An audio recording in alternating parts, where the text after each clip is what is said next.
Okay, so I want to show you guys what an ocean floor would kind of look like.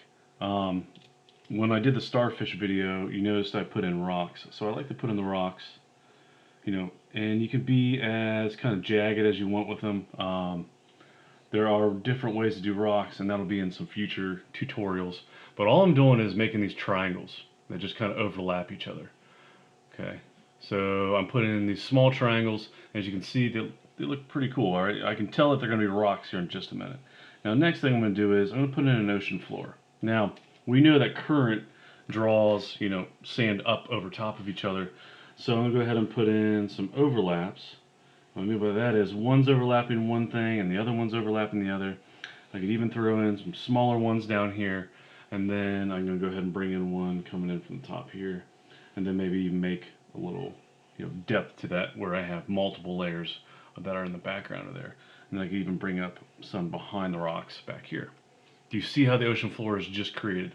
All I did was make lines that overlapped each other and they were on top of each other, kind of like layers, right?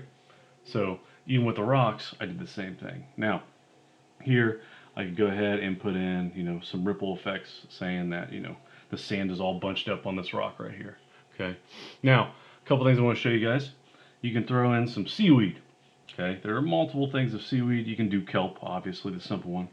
What I like to do is make that a little whimsical because I feel like, if it was in the water, it would be, moving around and swaying back and forth and kind of dancing through the water right there.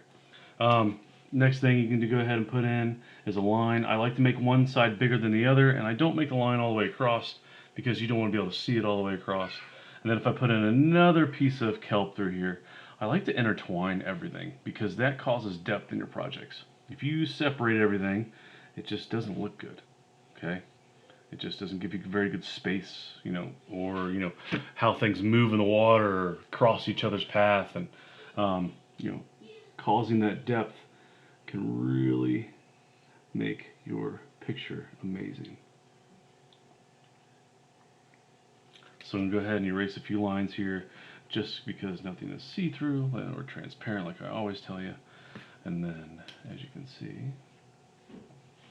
we have the kelp just kind of flowing in that water on top of these rocks up here. Now, another one we could do, this one's a kind of a cool motion. I think of old flames when I do this, or old bike flames. But what I do is I create a motion, I just don't stop. And I create these little curves and these, flame-looking pieces that just kind of flow with each other. And then I take it all the way down. And this is something I like to call fire coral, or, fire, that kind of kelpy, choppy stuff. I just feel like this would be underneath my ocean, at least. But that's kind of a cool effect too, because you could even do what? You could even intertwine, another piece going across there, or flowing with the water there.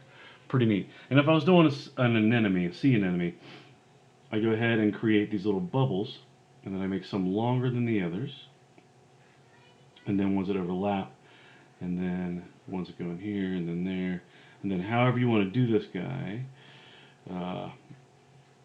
you just want to make sure that you got enough of little lines and big lines, and you can create a little sea anemone. And if you can even pronounce that, that's pretty good. Little blob kind of looking thing down there. But these are some good additions to your ocean floor, or how to even create your ocean floor, or start your ocean floor. So there you go.